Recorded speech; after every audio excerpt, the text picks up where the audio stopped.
Welcome to the Banker Lamp. Please enjoy the video. You start by opening the workbook and selecting the exact sheet you want to change.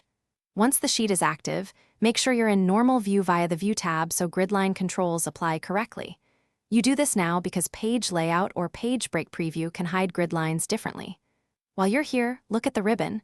Home and View both contain gridline settings. We'll use View for a quick global toggle.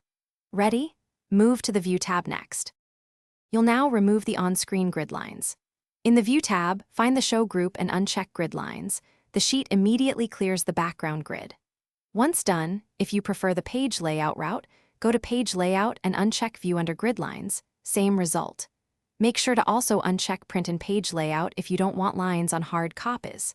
If some cells still look lined, confirm Fill Color is set to None and no borders remain. Then proceed to Final Checks.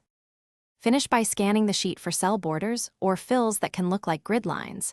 These are separate from gridline settings. You can select the range and choose clear formats or use borders right arrow none to remove any manual lines. Once you're satisfied, save the workbook and use Print Preview to confirm printed output matches the on-screen view. If grid lines still appear, make sure Page Layout Print Grid Lines is unchecked and check View mode again. This resolves most issues quickly. Thanks for watching. If this was helpful, leave a like and consider subscribing. See you next time.